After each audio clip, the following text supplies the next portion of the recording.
नमस्कार, मैं बरखा बली स्वागत करती हूं आपका आपकी पसंदीदा सीरीज स्पॉटलाइट मिशन 2047 में। ये सीरीज यूपी के विकास का एक रियलिटी चेक है। यूपी सरकार के साथ हमारी भी जिम्मेदारी बनती है कि यूपी के विकास कार्य को आप तक पहुंचाया जाए और पीएम मोदी के विकसित भारत के सपने को साकार करने में अहम भूमिका निभाई जाए।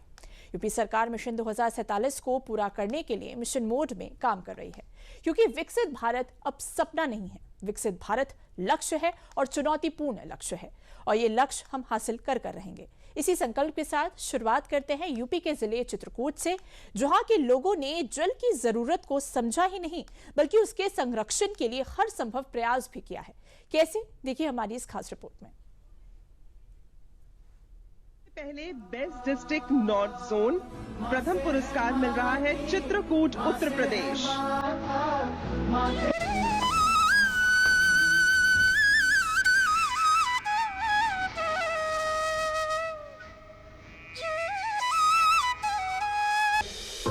ये इंसानी हदों के पार चले जाने के जुनून का सम्मान है। ये लम्हा हसरतों की हिम्मत में तब्दील हो जाने का है।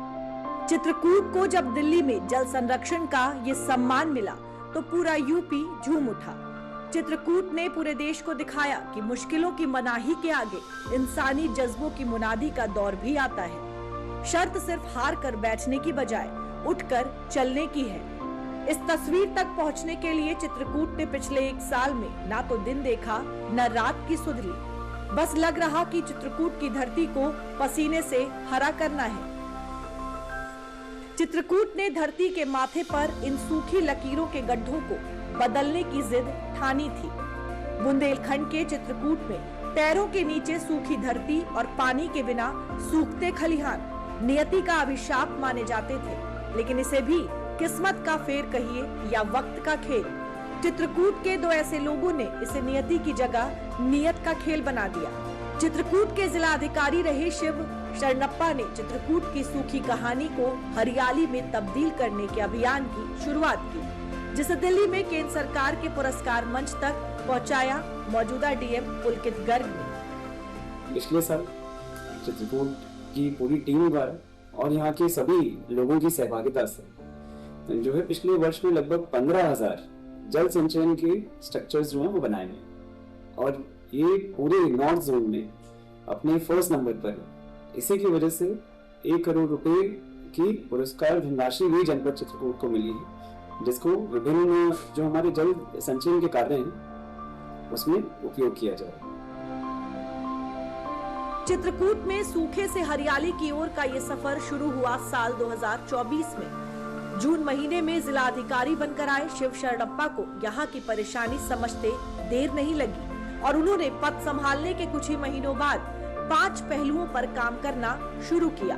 बेंगलुरु में जन्म और इंजीनियरिंग की पढ़ाई का फायदा प्लानिंग में भी मिला। कुल 5 क्षेत्रों में काम हुआ, जिसमें तालाबों के गहरीकरण के साथ साथ सोकपिट निर्माण और बदी व समतलीकरण का काम हुआ। इसके साथ वन क्षेत्रों में ट्रेंच और जलतारा निर्माण भी हुआ, जिससे पानी संचय किया जा सके। साथ ही बारिश के पानी को बचाने के लिए जल संचयन ढांचों को बढ़ावा दिया गया। जब प्रशासन और जनता मिलकर किसी काम को करती है तो भागीदारी के साथ साथ जिम्मेदारी भी बढ़ती है। चित्रकूट में भी यही किया गया। जनता की भागीदारी जब बढ़ी तो परिणाम भी तुरंत ही सामने आने लगे और चित्रकूट के लोगों में जल संरक्षण को लेकर जागरूकता की एक लहर चली, जो गांव-गांव तक पहुंची भी। कैच द रेन अभियान के तहत साल 2024-25 में 15,761 जल संरक्षण कार्य पूरे हुए। चित्रकूट में अब कई इलाकों में जल स्तर 1.5 यानी 3 गुना बढ़ गया है। हर ग्राम पंचायत में 5 से 10 जल तारा बनाए गए हैं। चित्रकूट में अब तक 75 अमृत सरोवर बनाए गए हैं। जिले में 188 अमृत सरोवर बनाने का काम जारी है। पहले फेज में 159 अमृत सरोवर बनाए जा रहे हैं, जबकि दूसरे फेज में 29 तालाब बनेंगे। पानी को जमीन में सोखने के लिए 1700 सोकपिट बने हैं। स्वच्छ सरोवर स्वच्छ नगर अभियान के तहत तालाबों की सफाई और संरक्षण का काम हुआ है। बुंदेलखंड क्षेत्र लंबे समय तक पानी की किल्लत से जूझता रहा। हालात इतने गंभीर थे कि कभी चित्रकूट में लोगों की प्यास बुझाने के लिए ट्रेन से पानी मंगवाना पड़ता था, लेकिन अब हालात तेजी से बदले हैं। चित्रकूट में जो चेक डैम बनाए गए वो तिहरे फायदे वाले साबित हुए हैं। इसके साथ ही जल ही जीवन है अभियान के तहत स्कूलों और आंगनबाड़ियों ने जल संरक्षण पर अलग अलग कार्यक्रम कर बच्चों में जागरूकता फैलाने का काम किया, ताकि बचपन से ही जल संरक्षण की नींव उनमें पड़े।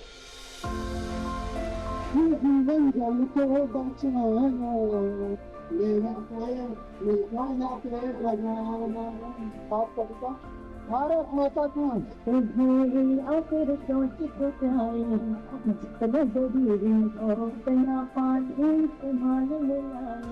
यहाँ पे जैसे चेक डैम्स बनाए गए हैं, तो चेक डैम्स में वाटर स्टोरेज के साथ साथ इरिगेशन का भी उससे फायदा होता है, एवं वो सड़कों का भी काम करते हैं चेक डैम्स जो है, तो कनेक्टिविटी का भी मुख्य माध्यम होते हैं। इस साथ साथ विभिन्न स्कूलों में, आंगनवाड़ीज में जो है वो रेन वाटर हार्वेस्टिंग जो है वो स्ट्रक्चर्स बनाए गए हैं। तो इस तरीके के जो कार्य हैं यहाँ पिछले वर्ष में किए गए। प्रशासन का विजन और जनता की भागीदारी चित्रकूट की सबसे बड़ी ताकत बनी है, और प्रशासन के लिए ताकत बनी है योगी सरकार और उसकी नीतियां। पूर्वांचल के इलाके से आने वाले मुख्यमंत्री योगी आदित्यनाथ जल संरक्षण को न सिर्फ समझते हैं बल्कि उसके उपायों पर भी लगातार बात करते हैं। हमारे गांव के तालाब जल संरक्षण के केंद्र बन सकते हैं। हमारे नगर के तालाब वह इसके केंद्र बन सकते हैं। सूखे हैंडपंप जिसने जल देना बंद कर दिया है, अगर आप उसके ऊपरी भाग को निकाल करके उसमें जल को छानने की और पुरानी ग्रामीण तकनीक को उसमें लगा करके कि बरसात का पानी वहां छन करके उसके अंदर जाए, अगर आप देखेंगे तो वह रेन वाटर हार्वेस्टिंग का एक मॉडल नया बन सकता है। ऐसे ही चेक डैम बना करके हम ग्रामीण पद्धति से इस कार्यक्रम को और आगे बढ़ा सकते हैं, देसी पद्धति से इस कार्यक्रम को और अच्छे ढंग से आगे बढ़ा सकते हैं। और प्रदेश सरकार ने जो अधिनियम 2019 में बनाया था, जिसमें जल को प्रदूषित करने के लिए भी सजा का प्रावधान है, लेकिन साथ साथ एक निश्चित सीमा से ऊपर के किसी भी भवन के निर्माण के लिए नक्शा पास करना है तो उसको रेन वाटर हार्वेस्टिंग की अनिवार्यता, हर सरकारी भवन के लिए रेन वाटर हार्वेस्टिंग की अनिवार्यता जिसके तहत सुनिश्चित की गई है। चित्रकूट में पानी की दिक्कत पिछले 2 दशक में विकराल रूप ले चुकी थी। पानी की कमी चित्रकूट से लोगों के पलायन की सबसे बड़ी वजहों में से एक थी, लेकिन अब योगी सरकार की कोशिशों, केंद्र सरकार की तमाम योजनाओं के जरिए पलायन भी कम हुआ है और जल की दिक्कतें भी। रैपुरा परियोजना में 128 गांवों को जल आपूर्ति, सिलौटा परियोजना से 59 गांव जुड़े, चांदी बांगर परियोजना से अब तक 182 गांवों में पानी की आपूर्ति पहुंच चुकी है। योगी सरकार लगातार बुंदेलखंड की जल की समस्या के निजात में लगी है। इसके लिए कई योजनाएं भी चलाई जा रही हैं, जो धरातल पर काम भी कर रही हैं। चित्रकूट की सफलता इन योजनाओं की सफलता का बड़ा सबूत है, लेकिन सरकार के साथ साथ आम जनता भी जब कंधे से कंधा मिलाकर चलेगी, तभी ये भागीदारी, प्रयास और तेजी से पूरा होगा। अगर हमें अपने भविष्य को सुरक्षित रखना है, जीव सृष्टि को सुरक्षित रखना है और जंतु सृष्टि को, जीव और जंतु की सृष्टि को वास्तव में सुरक्षित रखना है, अपनी धरती को जीव जंतुओं की सुरक्षा की दृष्टि से सबसे उत्तम ग्रह के रूप में स्थापित कर रखना है, तो हमें आज इसके बारे में सोचना ही पड़ेगा। अन्यथा आप देख रहे होंगे प्रकृति की मार जब पड़ती है तो मार कितनी खतरनाक होती है। ईश्वर ने अगर सर्वश्रेष्ठ कृति के रूप में मनुष्य को बनाया है, तो एक मनुष्य के रूप में हम सबकी जिम्मेदारी बनती है कि हम इसके बारे में सोचें, इसके बारे में कार्य करें, इस दिशा में एक सार्थक पहल को आगे बढ़ाएं।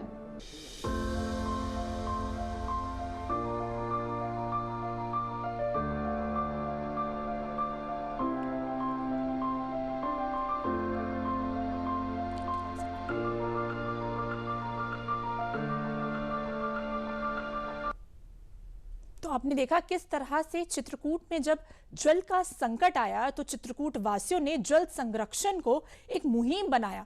इसी को तो कहते हैं विकसित से विकास की दिशा में अपना एक प्रयास करना। तो देखिए स्पॉटलाइट में यूपी के विकास की गाथा और भी रहेगी, लेकिन उससे पहले लेते हैं एक छोटा सा ब्रेक।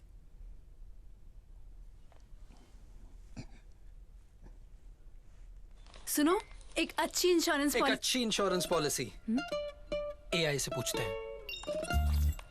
एक ऐसी पॉलिसी जिसमें प्रीमियम पेमेंट हो लिमिटेड पर इनकम आती रहे life time.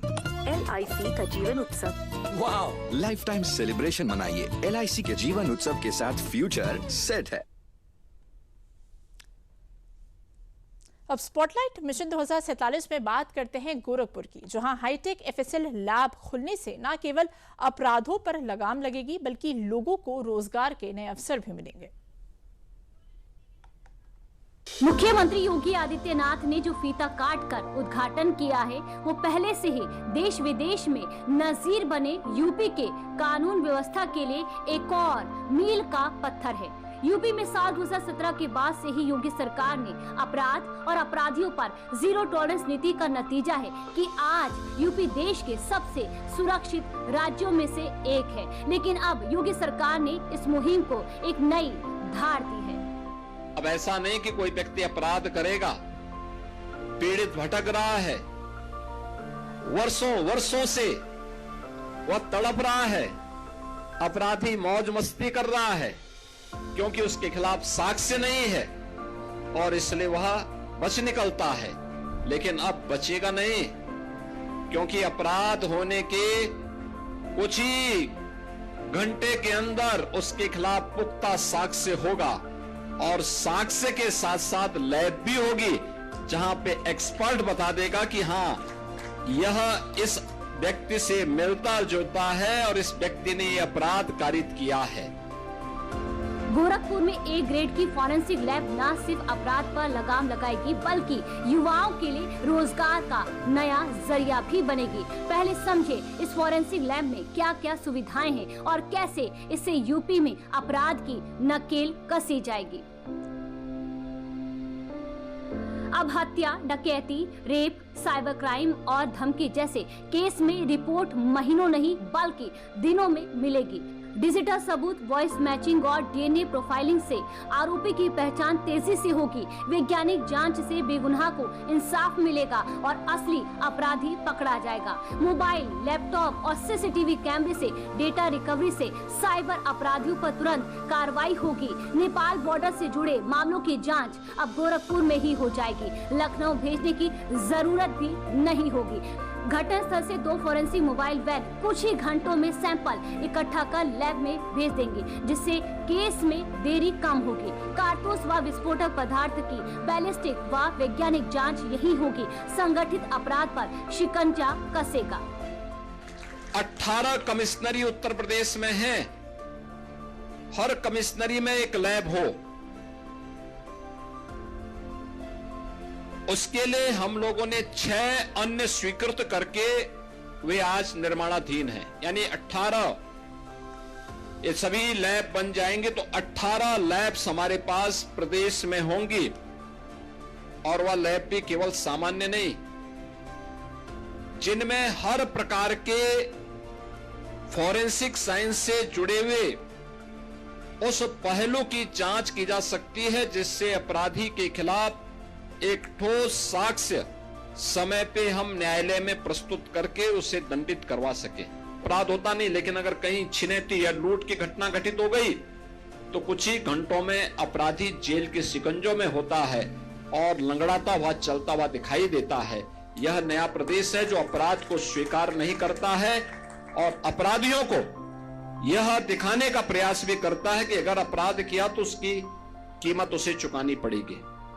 Ballistic, narcotics, saurology, cyber forensic, DNA profiling, document विश्लेषण जैसे एडवांस फॉरेंसिक जांच वाला देश का चुनिंदा लैब है। 6 मंजिला हाईटेक नवीन भवन के निर्माण पर 72 करोड़ 78 लाख रुपए की लागत आई है। पूर्वी उत्तर प्रदेश को फॉरेंसिक जांच की अत्याधुनिक सौगात है। साल 2017 से पहले यूपी में सिर्फ 4 फॉरेंसिक साइंस लैब थे, अब 12 लैब हो चुके हैं। यूपी में 6 और फॉरेंसिक साइंस लैब निर्माणाधीन है और जल्द ही यूपी की सभी कमिश्नरी में फॉरेंसिक साइंस लैब भी होगी। जैसा हम जानते हैं, हर निशान, हर सुराग सुलझाता है अपराध का राज।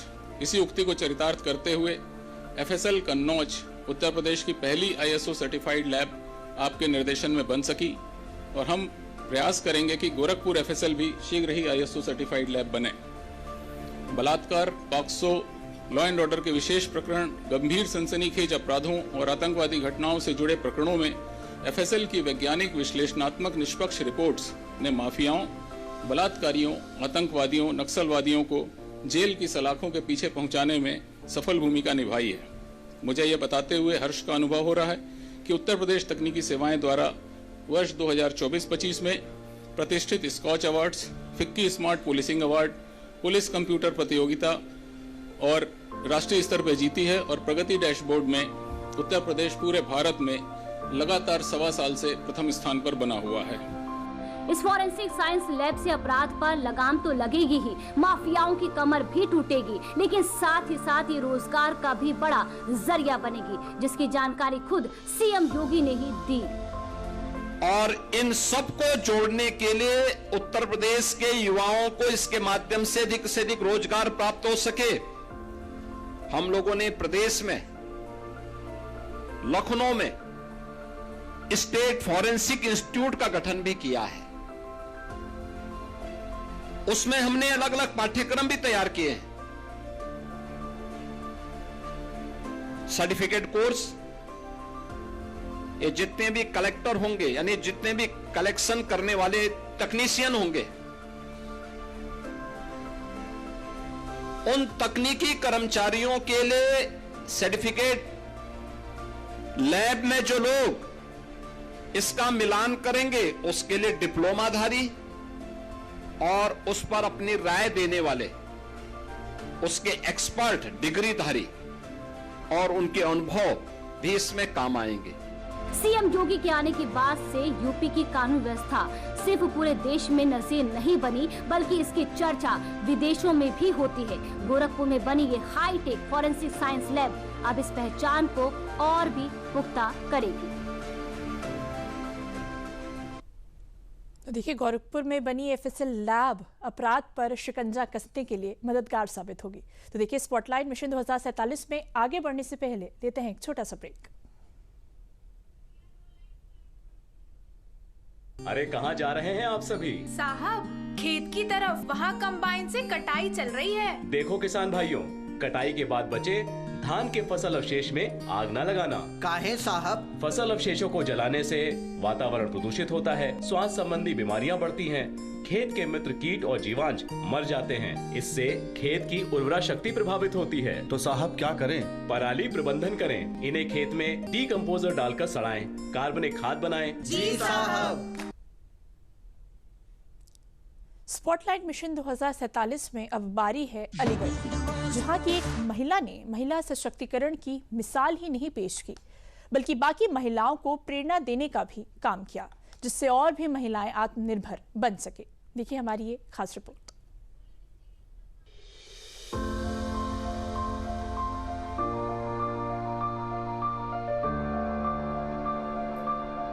किस्मत पर ताले पड़ने की बात तो आपने कई बार सुनी होगी, लेकिन ताले से किस्मत खुल जाने का कारनामा किया है नीलम सिंह ने, और उनके इस काम के लिए प्रेरणा बना PM मोदी का एक आह्वान, जो उन्होंने साल 2014 में लाल किले की प्राचीर से किया था। हमें डिजिटल इंडिया की ओर जाना है, और डिजिटल इंडिया की तरफ जाना है तो इसके साथ हमारा ये भी सपना है कि हम आज बहुत बड़ी मात्रा में विदेशों से इलेक्ट्रॉनिक गुड इंपोर्ट करते हैं। आपको हैरानी होगी भाइयों, ये टीवी, ये मोबाइल फोन, ये आईपैड, ये जो इलेक्ट्रॉनिक गुड हम लाते हैं, देश के लिए पेट्रोलियम पैदाशों को लाना अनिवार्य है। डीजल और पेट्रोल लाते हैं, तेल लाते हैं, उसके बाद दूसरे नंबर पर हमारा इलेक्ट्रॉनिक गुड इंपोर्ट पर खड़ा हुआ है। अगर हम डिजिटल इंडिया का सपना लेकर के इलेक्ट्रॉनिक गुड के मैन्युफैक्चरिंग के लिए चल पड़े और हम कम से कम स्वनिर्भर बन जाएं, तो देश की तिजोरी को कितना बड़ा लाभ हो सकता है। पीएम मोदी का यह आह्वान अलीगढ़ की नीलम सिंह के लिए इच्छा शक्ति का मंत्र साबित हुआ।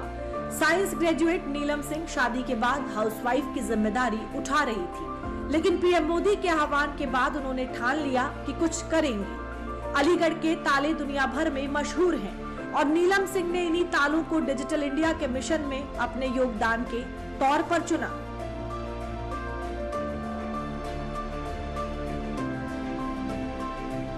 नीलम सिंह का लक्ष्य पीएम के विजन को ताकत देने के साथ साथ समाज में एक फर्क भी पैदा करना था, रोजगार देना भी था।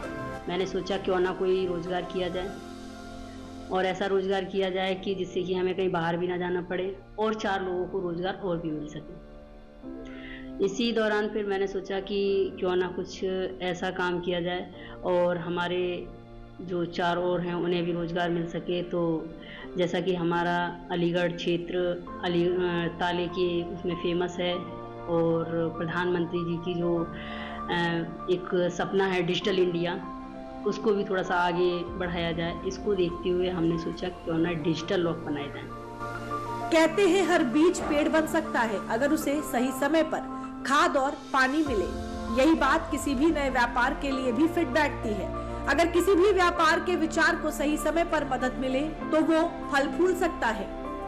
नीलम सिंह ने जो सोचा उसे करने में योगी सरकार की ओडीओपी योजना संजीवनी साबित हुई। सॉफ्टवेयर इंजीनियर पति ने भी नीलम सिंह का हर कदम पर साथ दिया और जरूरी मदद भी। डिजिटल लॉक को बनाने के लिए मैंने अपने पति से हेल्प मांगी, क्योंकि मेरे पति एक टेक्निकल रह चुके हैं। मैंने उनसे इस बारे में जो है डिस्कस किया और उन्होंने भी अच्छी सलाह दी, उन्होंने काफ़ी मदद की। जो योजना चल रही थी ओडीओपी, उसके दौरान उसी के थ्रू हमने जो है बैंक से कुछ लोन लिया। करीबन 10 लाख रुपए का हमें उस टाइम पे लोन मिल गया था और हमने इस अपने कार्य को आगे बढ़ाया। योगी सरकार की ओडीओपी योजना से सिर्फ पैसों की ही मदद नहीं मिली, बल्कि एक पूरा तंत्र नीलम सिंह के व्यापार को सफल बनाने में लगा। जब सरकार और पूरा प्रशासन किसी व्यापार को लाल फीताशाही से बचाने और योजनाओं का लाभ दिलाने में लग जाए तो सफलता की गारंटी 100% होती है। डिपार्टमेंट ऑफ इंडस्ट्री चले गए तो वहाँ हमें बताया कि आप ये स्कीम है और इस स्कीम में आप अप्लाई कर दो। तो हमने अप्लाई कर दिया। हमारी जो फाइल थी, इंटरव्यू हुआ। इंटरव्यू में अन्य झा यहाँ सीडीओ होते थे, हमारा इंटरव्यू उन्होंने लिया और उसके अगले दिन मेरे पास कॉल आया कि आपको और मैडम को दोनों को बुलाया है सर ने। तो स्पेशली उन्होंने कहा कि आपका प्रोजेक्ट एकदम मुझे बहुत अच्छा लगा है और आप इसको आगे बढ़ाइए, और मेरी कोई पर्सनल किसी भी चीज़ की कोई रिक्वायरमेंट है तो मैं आपके लिए तैयार हूँ और मैं आपके प्रोजेक्ट को साइन करके मैं भेज रहा हूँ गवर्नमेंट को। नीलम सिंह, उनके सॉफ्टवेयर इंजीनियर पति सुमित सिंह और योगी सरकार के सपोर्ट की तिकड़ी ने जल्द ही सफलता के नए आयाम छूना शुरू कर दिया। महज कुछ सालों में ही कुछ लाख रुपयों से शुरू हुई ये कंपनी करोड़ों का कारोबार करने लगी। 2019 में 10 लाख लोन से शुरू हुई थी डिजिटल लॉक की ओवलॉक्स कंपनी। 2025 में कंपनी का कारोबार 5 करोड़ से ज्यादा पहुंच गया है। 6 साल में भारत और नेपाल में 6 ब्रांच खोल ली है। कंपनी अब विदेशों में भी अपने डिजिटल लॉक सप्लाई करती है। जब कोई एमएसएमई की बात करता है और ओडीओपी की बात करता है तो सबकी नजरों में उत्तर प्रदेश आने लगता है।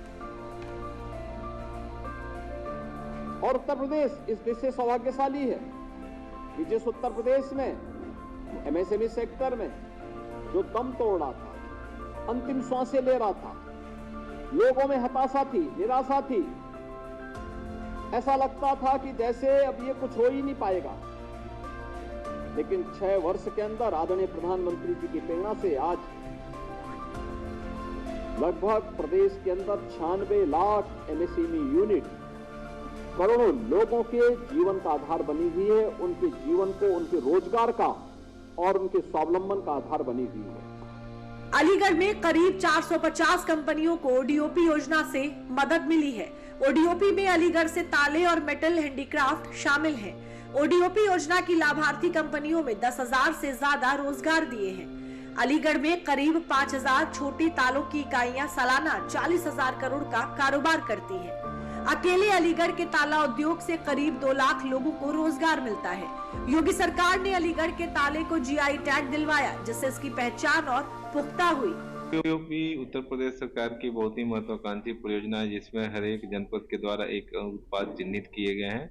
इस क्रम में अलीगढ़ में ताले एवं हार्डवेयर के उत्पाद को निर्धारित किया गया है और यह उत्पाद यहाँ से न केवल देश में बल्कि विदेशों में भी जाता है। इसके अच्छे एक्सपोर्ट होते हैं। ओडीओपी के तहत, योजना के तहत हम लोग लोन भी उपलब्ध कराते हैं।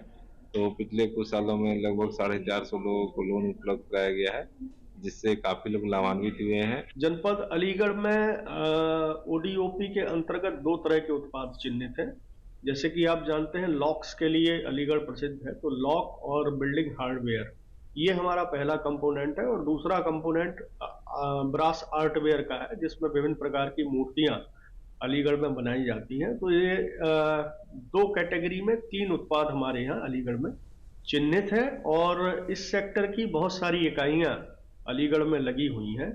अगर हम योजना के अंतर्गत लाभान्वित करने की बात करें तो एक जनपद एक उत्पाद वित्त पोषण योजना के अंतर्गत अब तक लगभग 449 इकाइयों को हम वित्त पोषण कर चुके हैं। आज यूपी सरकार की नीतियों की वजह से एमएसएमई और ओडीओपी सिर्फ अर्थव्यवस्था का ही सहारा नहीं बने हैं, बल्कि ये महिला सशक्तिकरण और रोजगार का नया हब भी बन रहे हैं।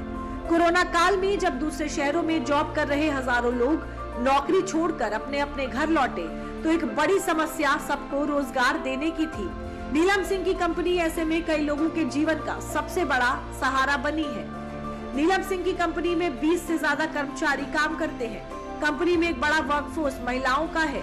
ओडीओपी से यूपी के लोगों का नौकरी के लिए पलायन भी कम हुआ है। मैं अलीगढ़ का रहने वाला हूँ। इससे पहले मैं जॉब गुड़गांव में किया करता था और मैंने डिप्लोमा इन इलेक्ट्रिकल इंजीनियरिंग से कर रखा है और मैं यहाँ पर ओब्लॉक्स इंडिया में रिपेयरिंग के डिपार्टमेंट को अभी समय मैनेज कर रहा हूँ, जिसमें कि हमारे डिजिटल लॉक्स आते हैं और यहाँ पे जो हमारी सैलरी है वो भी मतलब ठीक है, बढ़िया। और हमारे यहाँ पे मतलब मेरे को अलीगढ़ में ज़्यादा आसानी रही, यहाँ पे जॉब एकदम ईजी हैंडल मेरी। हम लोग बाहर कंपनीज में जॉब करने जाते हैं। अभी मुझे अपना लोकल होम टाउन में ओब्लॉक्स इंडिया में जॉब मिलने का अपॉर्चुनिटी मिला है। तो बेसिकली यहाँ पे वर्क एनवायरनमेंट भी काफ़ी अच्छा है, हमारा स्टाफ भी अच्छा है, प्लस हमारे जो ओनर हैं वो भी अच्छे हैं। सब लोगों के साथ एक फ्रेंडली एनवायरनमेंट है और यहाँ पे काम करके हमें बहुत अच्छा लगता है। नीलम सिंह की कंपनी ने बेहद कम समय में अपनी मेहनत से ओडीओपी योजना की सहायता से करोड़ों का कारोबार खड़ा कर लिया है। पीएम मोदी ने नीलम सिंह को शुरुआत में डिजिटल इंडिया के आह्वान से प्रेरित किया था। अब उनका एक और आह्वान है, जिससे नीलम सिंह का डिजिटल ताल्लुक का कारोबार और तेजी से बढ़ने की उम्मीद है। देश की समृद्धि को भी स्वदेशी के मंत्र से ही शक्ति मिलेगी। आज जाने अनजाने हमारी रोजमर्रा की जिंदगी में बहुत सी विदेशी चीजें जुड़ गई है, हमें पता तक नहीं है। हमारे जेब में कंघी विदेशी है कि देसी, हमें पता ही नहीं है। आत्मनिर्भर भारत के लक्ष्य को हासिल करना पीएम मोदी की प्राथमिकता है और नीलम सिंह को पूरा भरोसा है कि इस अभियान में भी वो अपना योगदान उसी तरह देंगी जैसा डिजिटल इंडिया अभियान में दिया है।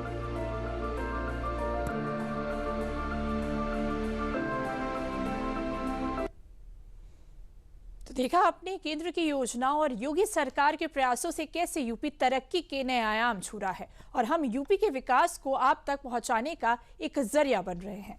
तो अभी के लिए बस इतना ही। मिलते हैं अगले शनिवार यूपी के विकास की नई कहानियों के साथ। नमस्कार।